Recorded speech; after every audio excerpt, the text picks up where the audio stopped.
कैसे हैं आप? उम्मीद करती हूँ आप बढ़िया और एकदम मज़े में होंगे और अपना स्वस्थ जीवन जी रहे होंगे। तो बच्चों, आज पढ़ेंगे हम विशेषण यानी कि एडजेक्टिव। सबसे पहले जानेंगे विशेषण क्या है। तो बच्चों, विशेषणों को जानने के लिए चित्रों को माध्यम बनाते हैं, उनके जरिए दिए गए वाक्य भी हम समझेंगे। जैसे प्रथम चित्र में वाक्य है, वर्मा जी कमजोर हो गए हैं। अगले चित्र में यह सामान दिखावटी है। अपना दाहिना हाथ दिखाओ, अगले चित्र में ये वाक्य है। और अंतिम चित्र में दरवाजा बंद है। तो बच्चों, इन वाक्यों में कमजोर, दिखावटी, दाहिना तथा बंद शब्द क्रमशः वर्मा जी, सामान, हाथ तथा दरवाजे की विशेषता बता रहे हैं।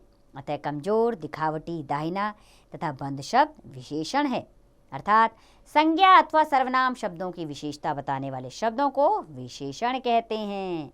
विशेषण तो जान लिया, अब पढ़ेंगे विशेष्य के बारे में। वे संज्ञा या सर्वनाम शब्द जिनकी विशेषता बताई जाती है उन्हें विशेष्य कहा जाता है। जैसे कमजोर विशेषण है और वर्मा जी विशेष्य, दाहिना विशेषण, हाथ विशेष्य, दिखावटी विशेषण और सामान विशेष्य है, बंद विशेषण है और दरवाजा विशेष्य है। चलिए बढ़ते हैं विशेषण के भेद की ओर। इसके 4 भेद हैं। पहला है गुणवाचक विशेषण।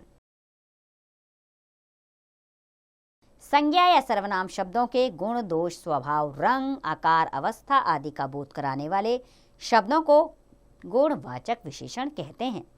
जैसे मोहन अब स्वस्थ है, यह स्थान चौकोर है, निशा मोटी है, वैभव बुद्धिमान है।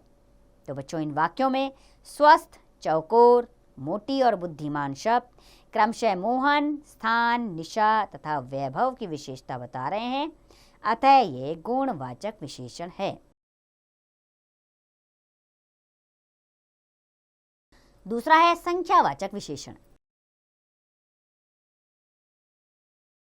ऐसे विशेषण शब्द जो संज्ञा या सर्वनाम शब्दों की संख्या या गिनती बताते हैं उन्हें संख्यावाचक विशेषण कहते हैं। जैसे गांव में 2 शिक्षक आए हैं, प्रत्येक पेड़ पर पक्षी बैठे हैं, 3 बच्चे बातें कर रहे हैं, कुछ लोग खड़े हैं। तो इसमें संख्या बताई गई है। अब संख्यावाचक विशेषण भी 2 प्रकार के होते हैं। अच्छा, उससे पहले आप बताइए विशेषण किसकी विशेषता बताते हैं? बच्चों, विशेषण संज्ञा और सर्वनाम की विशेषता बताते हैं। अब बढ़ते हैं संख्यावाचक विशेषण के भेद की ओर, अर्थात उसके 2 प्रकार। पहला है निश्चित संख्यावाचक विशेषण।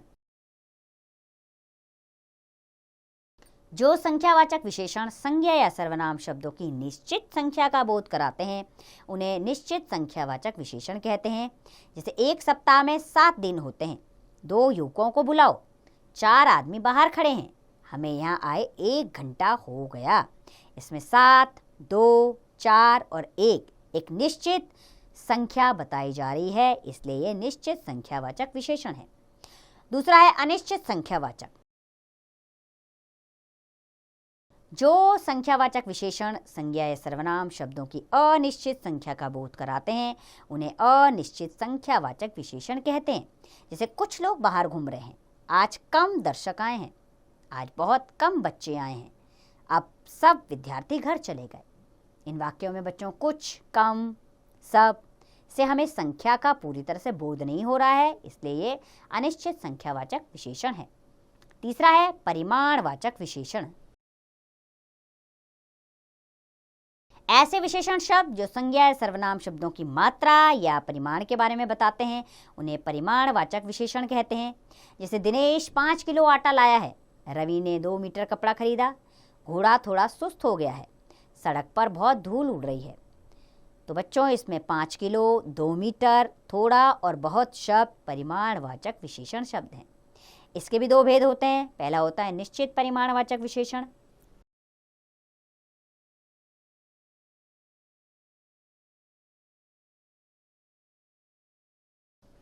अर्थात जो परिमाणवाचक विशेषण संज्ञा या सर्वनाम शब्दों की निश्चित मात्रा को बताते हैं उन्हें निश्चित परिमाणवाचक विशेषण कहते हैं।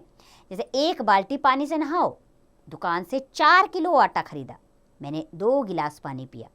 तो इन वाक्यों में 1 बाल्टी, 4 किलो, 2 गिलास अर्थात निश्चित मात्रा का पता लग रहा है, तो ये निश्चित परिमाणवाचक विशेषण है। दूसरा है अनिश्चित परिमाणवाचक विशेषण। जो परिमाणवाचक विशेषण संज्ञा या सर्वनाम शब्दों की अनिश्चित मात्रा को बताते हैं उन्हें अनिश्चित परिमाणवाचक विशेषण कहते हैं। जैसे गिलास में थोड़ा पानी है, अब कम काम बचा है, वह कुछ दिन बाद जाएगा, अब काफ़ी समय हो गया है। तो इन वाक्यों में थोड़ा, कम, कुछ, काफ़ी शब्द जो हैं जिनसे हमें मात्रा का निश्चित पता नहीं लग रहा, इसलिए ये शब्द अनिश्चित परिमाणवाचक विशेषण है। चौथा विशेषण है सार्वनामिक विशेषण। ऐसे सर्वनाम शब्द जो विशेषण के रूप में प्रयुक्त होते हैं उन्हें सार्वनामिक विशेषण कहते हैं। जैसे वह आदमी तेज चल रहा है, वे लोग हमारे मित्र हैं, ऐसा घोड़ा कहाँ मिलेगा, यह आदमी तुम्हारे पिताजी को पूछ रहा है। तो बच्चों इन वाक्यों में वह, वे, ऐसा, यह संज्ञा से पहले आए हैं सर्वनाम शब्द, इसलिए ये सार्वनामिक विशेषण है। आइए सर्वनाम तथा सार्वनामिक विशेषण में अंतर समझ लेते हैं। तो बच्चों सर्वनाम संज्ञा के स्थान पर आता है, अतः सर्वनाम के बाद संज्ञा का प्रयोग नहीं होता। संज्ञा से पूर्व आने वाला सर्वनाम विशेषण बन जाता है, तब उसे सार्वनामिक विशेषण कहते हैं। जैसे वह कल आया है, मैं, वह किसी संज्ञा के स्थान पर आने के कारण सर्वनाम है। वह बालक कल आया है, इसमें वह संकेतवाचक या सार्वनामिक विशेषण है, क्योंकि वह संज्ञा बालक की ओर संकेत कर रहा है। अब हम बढ़ेंगे विशेषण की अवस्थाओं की ओर। विशेषण की 3 अवस्थाएं होती हैं, मूलावस्था, उत्तरावस्था और उत्तमावस्था। तो पहले पढ़ेंगे मूलावस्था।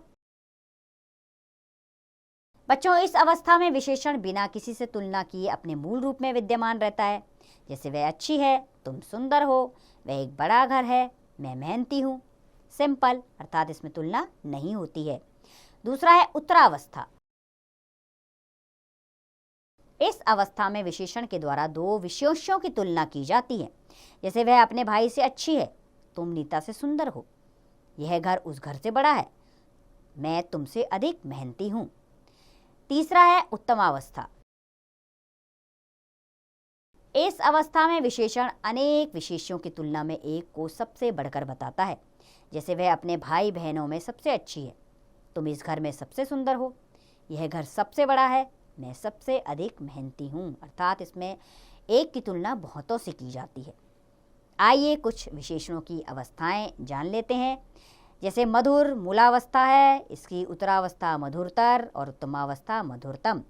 श्रेष्ठ श्रेष्ठतर श्रेष्ठतम, कठिन कठिनतर कठिनतम, अधिक अधिकतर अधिकतम, सरल सरलतर सरलतम, योग्य योग्यतर योग्यतम, सफल सफलतर सफलतम, महान महानतर महानतम। तो बच्चों आइए इस पाठ को एक बार दोहरा लेते हैं। बच्चों संज्ञा या सर्वनाम की विशेषता बताने वाले शब्द विशेषण होते हैं। जिस संज्ञा या सर्वनाम की विशेषता विशेषण बताते हैं उसे विशेष्य कहते हैं। विशेषण के 4 भेद होते हैं, गुणवाचक, संख्यावाचक, परिमाणवाचक और सार्वनामिक विशेषण। तो बच्चों उम्मीद करती हूँ मैं विशेषण व उसके भेद आपको अच्छे से समझ आए होंगे। अब इस पाठ का अभ्यास कार्य आप स्वयं कीजिए।